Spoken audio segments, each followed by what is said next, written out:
నేను చెప్పే సాక్ష్యం ఏమిటంటే 6 నెలల క్రితము నాకు వైరల్ ఫీవర్ వచ్చింది. అయితే ఆ ఫీవర్ తగ్గిపోతుందిలని మెడిసిన్ వాడాను. హెవీ మెడిసిన్ వాడేసరికి నాకు 6 నెలలు నిద్ర లేదండి. పగలు రాత్రులు నిద్ర పట్టేది కాదు. భయంకరమైన శోధన నేను అనుభవించాను. నేను తీర్మానం చేసుకున్నాను, ప్రభువా నా వలన ఎవరైనా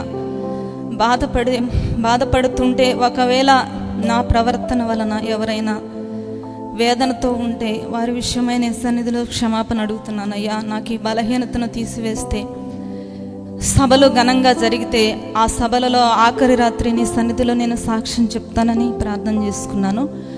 5 హాస్పిటల్ తిరిగానండి, నాకు స్వస్థత లేదు. ఒకటే తీర్మానం, విశ్వాసం.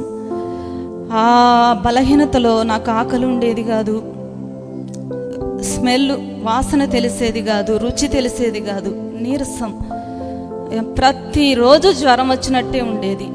చూస్తూ అంతా అనుకునేదాన్ని, అసలు నేను బ్రతకనో నా పిల్లలను నేను చూసుకుంటానో లేదో అని చాలా బాధపడేదాన్ని. గత సంవత్సరం సభల కొరకు కూడా నేను ప్రార్థన చేసినప్పుడు సాక్ష్యం చెప్పాలనుకున్నాను, చెప్పలేకపోయాను. ఆ సభలో కూడా దేవుడు ఘనంగా జరిగించాడు. అందును బట్టి దేవునికి స్తోత్రాలు. మీరందరూ మా కుటుంబం కొరకు, మా పరిచర్య కొరకు ప్రార్థించవలసిందిగా దేవుని ఘనపరుస్తున్నాను.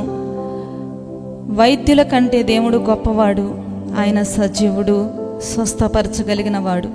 ఇప్పుడు నా యేసయ్య నాకు పరిపూర్ణమైన స్వస్థత ఇచ్చాడు. ఏ పనినైనా చేయగలిగిన సామర్థ్యం ఇచ్చాడు. అందును బట్టి దేవునికి స్తోత్రం.